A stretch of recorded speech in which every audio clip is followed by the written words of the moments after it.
నమస్తే, welcome to Volga times. నేను Gauri. Andhra Pradesh assembly సమావేశాల్లో తిరుమల లడ్డు కల్తీ నెయ్యి వ్యవహారానికి సంబంధించిన చర్చ అయితే తీవ్రంగా జరిగింది. దీని మీద ముఖ్యమంత్రి చంద్రబాబు నాయుడు సుదీర్ఘంగా మాట్లాడారు. అంతేకాకుండా 2019 నుండి ఆ దేవదేవుడికి అపచారం జరిగింది అంటూ కూడా తీవ్రమైన ఆరోపణలు చేశారు. మరి ఇంతకీ ఆ అపచారాలు ఏం జరిగాయి, ఎందుకు ఇలాంటి వ్యాఖ్యలు చేశారు అనే దాని మీద ఈరోజు చర్చిద్దాము. దీని మీద వివరించడానికి ప్రముఖ రాజకీయ విశ్లేషకులు బండారు రామ్మోహన్ రావు గారు ఉన్నారు. వారితో మాట్లాడదాం. నమస్తే సార్. గౌరీ నమస్కారం. చెప్పండి. ఈరోజు మనం చూస్తే ఏపీ అసెంబ్లీలో చర్చ జరిగింది. కల్తీ లడ్డు సంబంధించిన వ్యవహారానికి సంబంధించి సీఎం గారు చాలాసేపు మాట్లాడారు. ముందు అందులో ఏమన్నారు, 2019 నుంచే స్వామివారికి అపచారం జరిగింది అంటూ పేర్కొన్నారు. ఇక దాన్ని సుదీర్ఘంగా చర్చించారు. సో అసలు స్వామివారికి 2019 నుంచి జరిగిన అపచారం ఏంటి, ఈ తిరుమల లడ్డూకు సంబంధించిన ఈ కల్తీ నెయ్యి వ్యవహారం అనేది ఇంకా ఎంత కాలం కొనసాగుతూనే ఉంటుంది? ఒకప్పుడు కొన్ని రోజుల క్రితం ఇది ఆపేసేయాలి, దీని మీద మాట్లాడను అన్న వాళ్ళు ఈరోజు అసెంబ్లీ వేదికగా చర్చించి మాట్లాడటం ఎంతవరకు కరెక్ట్గా ఉంది అంటారు? మరి దీనికి వైసీపీ రాకపోవడం కూడా మరి ఆందోళన కలిగించే అంశంగానే ఉంది. ఈ ఆరోపణలను వైసీపీ ఎట్టి పరిస్థితులను ఖండిస్తుంది అని ప్రజలు భావించారు. కానీ ఇంతవరకు వైసీపీ అసెంబ్లీకి వచ్చి కేవలం మాకు ప్రధాన ప్రతిపక్షం ఇవ్వలేదు అనే వంకతో ఆగుతుంది. కానీ ఇక్కడ ఇంత అపచారం జరుగుతున్నా మరి ఎందుకు మాట్లాడట్లేదు? అంటే అసలు భగవంతుడి మీద వీళ్ళెవరికి భక్తి లేదా, భగవంతుని రాజకీయం చేసుకున్నారు అనుకోవచ్చా సార్? మా గౌరీ, మీకు అట్లాగే వోల్గా టైమ్స్ ప్రేక్షకులకు నమస్కారం. ఇప్పుడు అసెంబ్లీకి వచ్చింది చర్చ. ఇది ఇంతకుముందు దాకా బయట జరిగింది. అంటే మొదలు దీని చర్చ తెరలేపింది చంద్రబాబు నాయుడు. ఇంత అపచారం జరిగింది, కల్తీనయ్యి అని తెలిసిందే. వారు అధికారంలోకి వచ్చినాక సుమారు 6 నెలల తర్వాత జరిగింది అంటున్నారు. ట్యాంకర్లు వెనక్కి పోవడం, ముందుకు పోవడం చూసాం కదా, తెల్లారి మళ్ళీ రావడం. అంటే 6 నెలలు కూడా ఇదే, వీళ్ళు అధికారంలోకి వచ్చిన 6 నెలలు కూడా అదే నెయ్యి సప్లై అయినట్టే కదా లెక్క కొనసాగించారు. నేనేమంటున్నాను, ప్రభుత్వాన్ని మారగానే ఈ కమిషన్ల కోసం ఒత్తిడి మొదలవుతుంది. అప్పుడు ఏసీపీ కానీ దీనికి కానీ ఏదైనా కాంట్రాక్ట్ కంటిన్యూ అవుతుంటే, మేము మళ్ళీ అధికారంలోకి వచ్చాం కదా, ఖర్చు పెట్టి వచ్చాం కదా, మన సంగతి ఏందని అడుగుతుంటారు. అప్పుడు ఏదైనా వాళ్ళకి తేడాలు వస్తే అప్పుడు వీటి మీద ఎంక్వైరీలు ఇవన్నీ జరుగుతాయి. ఆ సిలసిలాలు మొదలైంది ఈ లడ్డు. ఎప్పుడైతే వెనక్కి పంపిన అదివే ట్యాంకర్లు తెల్లారి మళ్ళీ వచ్చిన ప్రత్యక్షమైన అంటే అర్థం చేసుకోవచ్చు, డీల్ కుదిరిందని. కానీ ఎట్లాగో బయటకు పోయించలే కదా, దాని మీద గొడవ పెట్టే బదులు ఏం చేశారంటే అసలు కల్తీనయ్యి మొదలైంది అప్పటి నుంచి అని చెప్పి 2019 వీళ్ళు వైసీపీ అధికారంలోకి వచ్చే కన్నా ముందు ఏదైతే టెండర్లు పిలిచారో వాటినే కంటిన్యూ చేశారు.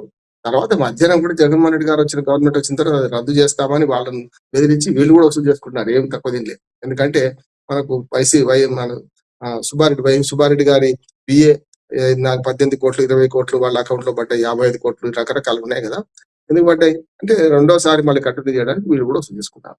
ఇప్పుడు 320, 410 ఇవే రేట్లు కదా. అప్పుడు నెయ్యి రేట్లు అంతా కూడా మన పవన్ కళ్యాణ్ 400కు నూనె రాని రేట్లకే వీళ్ళు సప్లై చేశారు. 2 ప్రభుత్వాలలో జరిగింది. అయితే ఏమైనా కంటిన్యూ చేసిన క్రమంలో మళ్ళీ వీళ్ళకి వచ్చిన తర్వాత వీళ్ళ అధికారంలోకి వచ్చిన మళ్ళీ వాళ్ళు కమిషన్ అడిగినట్టున్నారు. పాత వాళ్ళకి ఇచ్చిన మేము ఇస్తాం, మరి ఆల్రెడీ అయిపోయింది కదా ఈ సంవత్సరానికి, వచ్చే సంవత్సరం చూద్దాం అనుకున్నాం. ఇవన్నీ లోపాయకరంగా జరిగేది. అప్పుడు ఇది మొదలైంది. ఇప్పుడు ఫస్ట్ దీని మీద ఆరోపణ చేసిన వారు చంద్రబాబు నాయుడు గారు. జంతువుల కొవ్వు కలిసింది, ఇందులో రిపోర్ట్ వచ్చింది. ఎప్పుడు రిపోర్ట్ వచ్చింది? ఆ గుజరాత్ డైరీ వాళ్ళు రిపోర్ట్ ఇచ్చిన తర్వాత. మన దగ్గర ఆ వ్యవస్థ ఉండదు, ఏముండదు, అది తెప్పించారు. అందులో జంతువుల కొవ్వు ఉందని వచ్చింది.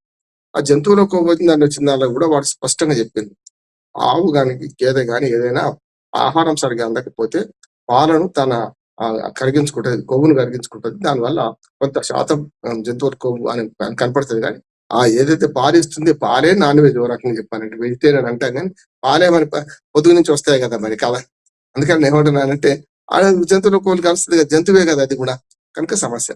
రెండోది ఆక్సోటిన్ ఇంజక్షన్ కూడా ఇస్తే మనకు ఈ మధ్య రాజమండ్రిలో చూసాం కదా. ఆ విషయాల గురించి కూడా మాట్లాడాలి మనం. రాజమండ్రిలో జరిగిన విషయాలను చూసాం మనం.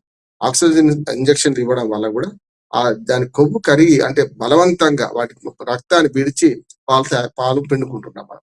దాని వల్ల కూడా జంతువులకు అందులో కలుస్తుంది. ఈ 2 కారణాలుగా అది పేర్కొన్నాయి. తర్వాత ఏమైంది, రాజు కంటే రాజభక్తి, స్వామి కంటే స్వామి భక్తి అని మన పవన్ కళ్యాణ్ గారు జంతువుల కొవ్వు అని అయినంటే తండ్రి తంత్రి మీద ఎరిగితే కొడుకు కోనోట్లు ఎరిగింది. ఆవు చేలం వస్తే దూడ గడ్డిని మేయడం ఉండదు కదా. కనుక ఆవు అయితే చంద్రబాబు నాయుడు అయితే, దూడ అయితే మనకు పవన్ కళ్యాణ్ గారు. ఆయన ఏమన్నాడు, పెద్ద ఎత్తున అసలు జంతువులకు అంటే పంది కొవ్వేయగలిసి పోతున్నాడు. చూడండి, జంతువులకు అసలు ఏమి రిపోర్ట్ లేకుండా, ఏం ఆధారం లేకుండా ఇద్దరు మాట్లాడారు. జంతువుల కొవ్వు అన్న దానిలో కనీసం ఆ రిపోర్ట్ లో మాత్రం సందు ఉన్నది. కానీ పంది కొవ్వు అని స్పెషల్ గా స్పెసిఫిక్ ఎక్కడ పేర్కొనలే కదా. అక్కడ మొదలైన తర్వాత దీనికి వైసీపీ వాళ్ళు కౌంటర్ ఇచ్చి మొదలు పెట్టింది. వైసీపీ వాళ్ళ మొదటి నుంచి తప్పేందంటే ప్రతిపక్ష హోదా మాకు ఇస్తేనే అసెంబ్లీకి పోతామంటే చెరువు మీద అడగలనా లాంటిది అంటున్నాను నేను. ఇక్కడ తెలంగాణలో కేసీఆర్ డిమాండ్ పెడతలేడు కానీ ఆయన కూడా సరిగ్గా పోతలేడు కదా. వైసీపీ వాళ్ళు మాత్రం మొదటి నుంచి చేసిన డిమాండ్ ఏంటంటే మాకు ప్రతిపక్ష హోదా ఇవ్వాలి, అంటే క్యాబినెట్ హోదా ఇస్తే మేము పోతాం, లేకపోతే అది తప్పు, జరగదు కూడా, జరగని పని పట్టుకొని దాని మీద డిమాండ్ చేస్తున్నారు.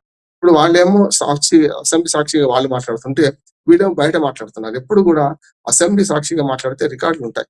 దానివల్ల ఇప్పుడు ఇంబ్యాలెన్స్ ఎందుకైంది ఈ చర్చలో ఇవాళ అంటే మొత్తం అంతా వన్ సైడే కదా.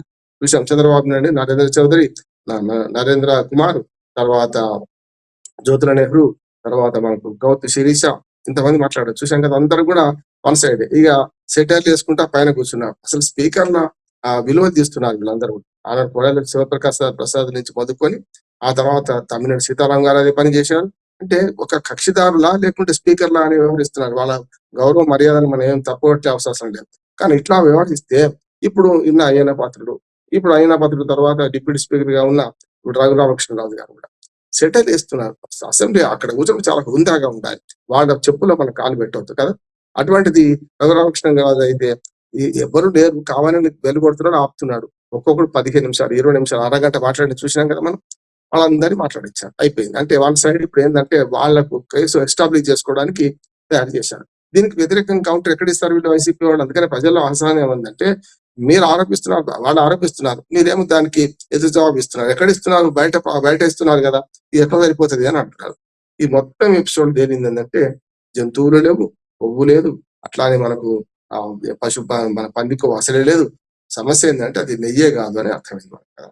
అది చెప్పాను కదా, ఇప్పుడు అంటున్నాను కదా, మన నేతి బీరలో నెయ్యి అంత అంటే తిరుమల లడ్డులో ఉన్నంత అన్నట్టు అట్లే ఉంటుంది. తిరుమల లడ్డు నెయ్యి అంత అంటే నేతి బీరలో ఉన్నంత, నేతి బీరలో నెయ్యి ఉండదు కనుక అంతే జరుగుతుంది ఉల్టా చూసుకుంటే. అట్లా చేస్తే ఇప్పుడు ఈ మొత్తం సిలసిలాలు జరిగింది ఏంటంటే వాళ్ళు బట్టగాల్చి వేసేశారు టీడీపీ వాళ్ళు. దాన్ని దులుపుకోవడానికి వాళ్ళు ప్రయత్నం చేశారు. చేసుకుంటూ ఎప్పుడెప్పుడు ఎవరు ఉన్నారు ఏ సంగతి. ఇప్పుడు దానికి తోడుగా అసెంబ్లీ చర్చలో రెండోదిన కనపడదు ఏంటంటే ఎంతసేపు పింక్ డైమండ్ నుంచి మొదలుకొని వరుసగా అన్ని ముందరకు వస్తున్నాయి చూస్తున్నాం కదా.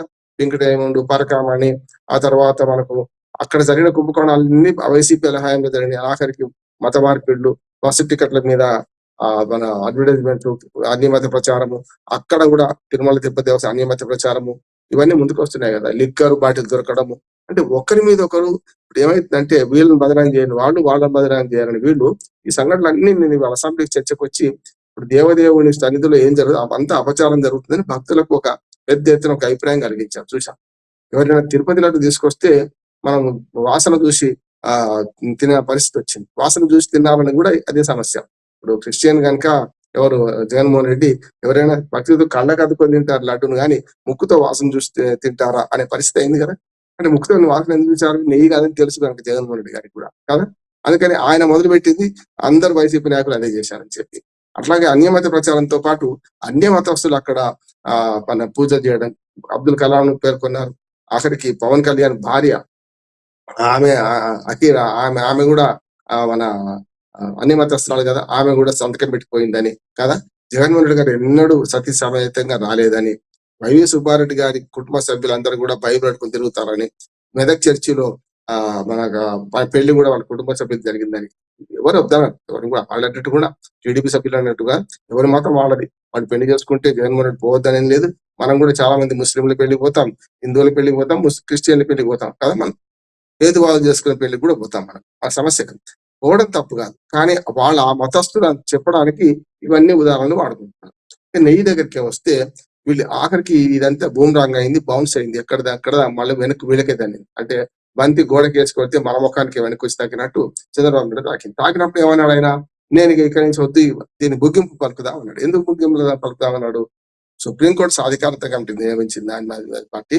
అట్లాగే సిట్ రిపోర్ట్ కూడా సేమ్ అదే వచ్చింది. అంత జంతువుల కొవ్వు లేదు, ఏ కొవ్వు లేదు, అసలు మొత్తం అంతా కల్తీ పాలు, మన రసాయనంతో తయారు చేసిన కృత్రిమ పాలు, కృత్రిమ ఏఐ గురించి మాట్లాడుతున్నాం కదా ఇప్పుడు, ఆర్టిఫిషియల్ ఇంటెలిజెన్స్. అట్లానే ఇప్పుడు అక్కడ మొత్తం కృత్రిమ పాలు, అన్ని రసాయనాలు తప్ప అందులో ఒక చుక్క పాలు లేవు, మిగడ లేదు, వెన్న లేదు, నెయ్యి లేదు. అర్థమైంది. నేను చాలా సంతృప్తి పడ్డా. అది ఆ రిపోర్ట్ రాగానే మొత్తం మీద జంతువుల కొవ్వు, పంది కొవ్వు కలవలేదు కదా, మంచిదే, కనీసం ఏదో అంటే నెయ్యి తిన్నా నష్టం ఏం లేదు.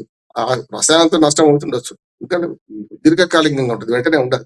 చూసాం కదా పాలల్లో అదే లాక్టో యాసిడ్ కలిపితే ఏమైంది చూసినాం కదా, 5 ప్రాణాలు పోయి ఇంకో 5 ప్రాణాలు పోయే పరిస్థితి గాల్లో ఉన్నాయి. అట్లా చూస్తే రసాయనాలు తప్పే, రసాయనం నేరమే. కానీ మా భక్తుల మనోభావాలు అంటే వెజిటేరియన్ కదా వెంకటేశ్వరుడు దేవుడు, మరి వెజిటేరియన్ పాలతో తయారైంది అనుకుంటుంటే ఏమైందంటే ఇట్లా పూర్తి రసాయనం తయారైంది, అది తప్పే. రసాయనాలతో తయారైంది దాన్ని పక్కన పెట్టి ఇప్పుడు ఏమన్నారు, మళ్ళీ కొత్తగా ముందు పెడుతున్నారు ఏంటంటే కాదు కాదు మేము సిట్ వేస్తాం, మళ్ళీ ఒక 1 man కమిటీ వేస్తాం, అది నిరూపిస్తా అంటున్నారు. అంటే ఇప్పుడు కమిటీలను పనికిరాని అవుతున్నాయి కదా వీళ్ళకైతే. దాని మీద సుప్రీంకోర్టు ఒక ఊరట లభించింది ఏంటంటే చంద్రబాబు నాయుడు గారికి మొత్తం మీద ఏది కానివ్వండి, వాళ్ళ ఎంక్వైరీ వాళ్ళు చేసుకొని ఏం నష్టం ఉంది, ఇదేం తెలుసో చూద్దామని సుప్రీంకోర్టు నిన్న సానుకూల నిర్ణయం ప్రకటించింది. దాంతో ఆ సిట్టు 1 man కమిటీ వేసుడు తప్పు కాదని తేలిపోయింది. అంటే తర్వాత ఆ రిపోర్ట్ మీద మళ్ళీ సుప్రీంకోర్టుకి వెళ్తారు ఎవరైనా. ఇప్పుడు ఈ పరస్పరం ఆరోపించుకునే క్రమంలో వాళ్ళ అసెంబ్లీ చర్చ పీక్ లెవెల్కి వెళ్ళిపోయింది. 1 సైడే కదా, అవతల సైడ్ లేదు. వీళ్ళు మాట్లాడిందే వేదం, వీళ్ళు చెప్పిందే నాదం కదా జరిగింది. రేపున్నది అసలు సంగతి రేపున్నది. రేపు ఉద్దాన మండలిలో జరుగుతున్న చర్చ. ఇటుపక్క వైసీపీ సభ్యులు ఉంటారు, దానికి తగ్గట్టుగా వాళ్ళు ప్రిపేర్ అయ్యిండ్రు. రేపు అసలైన చర్చ అంటే 2 చేతులు కలిపితే చప్పట్లేదు. ఇప్పుడు గాలిలో ఇట్లా అంటే చప్పట్లు కావు, 2 చేతులు కలిస్తేనే చప్పట్లయితే. కనుక రేపు 2 చేతులు కలిపే ఉన్నది. నేను ఆశయంగా చెప్పడం లేదు, చాలా బాధతో కూడా చెప్తున్నా. ఏంటంటే ఈ చర్చ ఎక్కడికి పోతుందంటే చివరి తిప్పి తిప్పి తిప్పి మనకు వెంకటేశ్వరుని భక్తుల మనోభావాన్ని దెబ్బతీస్తున్నాయి అంటున్నారు. మీ రాజకీయాలను మీరు చూసుకోండి, చెప్పుల రాజకీయాలు చేశారు. అట్లానే మీరు చేసిన రాజకీయం చూసుకుంటే వాళ్ళు మీరు చెప్పు చూపెడితే వాళ్ళు షూ చూపించారు, మీరు ఎన్నోసార్లు చేసుకుంది. అంతేకామ్మా మన రోడ్డు మీద దేవస్థానం మన లోపలికి వెళ్తాం, దర్శనం చేసుకుంటాం, బయటకు వస్తాం, చెప్పులు వేసుకునే కదా మన ప్రసాదం ప్యాకెట్ తీసుకునేది. చెప్పులు లేకుండా మొత్తం తిరుగుతామా? పోనీ అప్పుడు తీసుకున్నాం అనుకోండి, తీసుకొని మనకు హోటల్ రూమో లేకుంటే అక్కడ సత్రమో కేటాయిస్తే అక్కడ దాకా చెప్పుతో పోతాం కదా. ఎండలో అయితే మన వట్టికాలను నడుచుకుంటూ పోం కదా. అంతేందుకు ప్రతిదీ కూడా మనం ప్రసాదం ఇంటికి తెచ్చిస్తారు ఎవరైనా, మనం తెచ్చిస్తే ఏం చేస్తాం, వాళ్ళు చెప్పులతోనే వస్తారు, ప్రసాదం పట్టుకొని వస్తారు, బయట చెప్పులు విడిచి లోపలికి వస్తారు, ఇచ్చిపోతారు. మనం వేసుకునేటప్పుడు నోట్లో వేసుకునేటప్పుడు చెప్పులతోనే. అసలు వాళ్ళు స్నానం తీసుకొచ్చారా, స్నానం చేయక తీసుకొచ్చారా? ఇప్పుడు వాళ్ళు 10 రోజుల క్రితం దర్శనం చేసుకుంటారు, ఆ యాత్రలన్నీ తిరిగి మన ఇంటికి వస్తారు. వచ్చిన తర్వాత యాత్రలన్నీ తిరిగిన తర్వాత కూడా వచ్చిన తర్వాత కూడా అప్పుడు కూడా మరి అప్పుడు చెప్పులు లేకుంటే మొత్తం తిరిగినట్టు లెక్క కాదు కదా. అందుకని ఇవన్నీ దుర్మార్గంగా ప్రచారం చేసుకుంటున్నారు ఒకరి మీద ఒకరు. చివరికి ఇప్పుడు అసెంబ్లీకి వాళ్ళు చేరింది జగన్మోహన్ రెడ్డి గారు వాళ్ళ పార్టీ సభ్యులందరూ లేకపోవడం తప్పే. ఖచ్చితంగా ఇది ఎంక్వైరీ జరగాలి, పూర్తి స్థాయిలో దీని మీద ఆ కమిటీ నిర్ణయం తీసుకోవాలి. అసలు నిజాలు బయటకు రావాలి, ప్రజలకు వాస్తవం తెలవాల్సిన అవసరం ఉంటుంది. అయితే సార్ ఈ చర్చ తర్వాత అంటే ఇంతకు ముందు ఎటువంటి నిర్ణయం దేవస్థానాల మీద తీసుకొని ప్రభుత్వం ఇప్పుడు తిరుమల లడ్డూకు సంబంధించిన అంశాలు ఎప్పుడైతే అది చాలా ఇష్యూ అవుతున్నాయో ఆ తర్వాత ప్రధాన దేవాలయాలు అయితే ఏవైతే ఉంటాయో వాటన్నిటి మీద కఠినమైన నిబంధనలు అమలు చేస్తాము అంటుంది చంద్రబాబు సర్కార్. మరి దీనికి ఏ విధంగా చూడాలి, అంటే ఏ విధమైన మార్పులు తీసుకొచ్చే అవకాశం ఉంది? ఒకవేళ ఇటువంటి ఇబ్బందులు మళ్ళీ తలెత్తినా అది గోప్యంగా ఉండే విధంగా చర్యలు తీసుకుంటారా? అసలు ఏం చేయబోతున్నారు? రథం గారి నుంచి మొదలు పెడితే మనకు భవానీ వాళ్ళు మన ఫ్లైఓవర్ కింద గుళ్ళు గోపురాలు పోయి చూసుకుంటే ఒక 100 ఉదాంతాలు చెప్తాను. వీళ్ళ హయాంలోనే మొత్తం హిందూ మతానికి అపచారం జరిగిందని ఇటు పక్కన వైసీపీ మీద టీడీపీ ఆరోపిస్తుంది. కాదు మొదట మీరు చేసింది కూడా అంతే అని వీళ్ళు అంటారు.